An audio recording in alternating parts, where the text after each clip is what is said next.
র্যাগিংয়ের শিকার হয়ে অসুস্থ হয়ে এভাবেই হাসপাতালের বেডে শুয়ে আছেন পাবনা বিজ্ঞান ও প্রযুক্তি বিশ্ববিদ্যালয়ের ফার্মাসি বিভাগের নবীন শিক্ষার্থী মুশফিকুর রহমান তুহিন।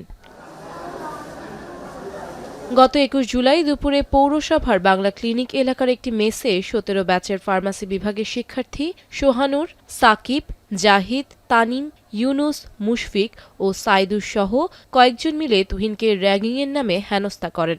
এ ঘটনার পর অসুস্থ হয়ে পড়েন ওই শিক্ষার্থী। রাত ৮টার দিকে তাঁকে পাবনা সদর হাসপাতালে নেওয়া হয়।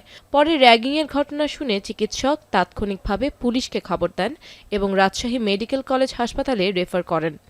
প্রথম দিন একটু যা দেখার কথা তার উল্টোটা দেখলাম আর কি, মানে একটা ভয় ঢুকে গেল শুরুতেই। পরবর্তীতে একটাকে মানে ওভারকাম করা কতটা কষ্ট হবে সেটা আসলে বলা যাবে না, অনেক কষ্ট হবে। এদিকে ভুক্তভোগী শিক্ষার্থীকে সার্বক্ষণিক চিকিৎসা সেবা দেওয়া হচ্ছে বলে জানান রাজশাহী মেডিকেল কলেজ হাসপাতালের মেডিকেল বিভাগের প্রধান। তার বিশ্ববিদ্যালয়ের কিছু ছাত্র তাকে প্রচণ্ড মানসিক নির্যাতন করে এবং সে কারণে সে প্রচণ্ড আতঙ্কিত হয়ে গিয়ে তারপর বিভিন্ন রকম শারীরিক সমস্যা হয়, সেটা নিয়ে এসে এখানে ভর্তি হয়। সন্তানের করুণ অবস্থা দেখে কান্নায় ভেঙে পড়েন তুহিনের মা। দোষীদের শাস্তি দাবি করেন তিনি। আমার সন্তান সুষ্ঠু বিচার আমি চাই, তোমরা আমার সুষ্ঠু, আমি ওইগুলো যেগুলো সন্তানের আমার সন্তানও আঘাত করছে এর আমি বিচার চাই।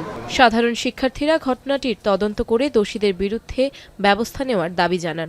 যারা এই কাজ করছে ওদের অবশ্যই এটা ওরা খুবই খারাপ কাজ করেছে। কোনোভাবে হেনস্থা এবং র্যাগিংয়ের শিকার না হয় সে বিষয়ে বিশ্ববিদ্যালয় প্রশাসন এবং প্রক্টরাল বডি এ বিষয়ে দ্রুত পদক্ষেপ নেবে। এই ঘটনার পর ৩ সদস্য তদন্ত কমিটি গঠন করে ৭ দিনের মধ্যে প্রতিবেদন দেওয়ার নির্দেশ দিয়েছে বিশ্ববিদ্যালয় প্রশাসন। আর পুলিশ বলছে র্যাগিংয়ের বিষয়ে লিখিত অভিযোগ পেলে আইনি ব্যবস্থা নেওয়া হবে। বিশ্ববিদ্যালয়ের প্রশাসন এর সংশ্লিষ্ট একটা তদন্ত কমিটি করে দিয়েছেন এবং দ্রুত সময়ের ভেতরেই বিশ্ববিদ্যালয়ের বিধি মোতাবেক যে শাস্তির ব্যবস্থা করা দরকার বিশ্ববিদ্যালয় প্রশাসন সেটা ব্যবস্থা করবে।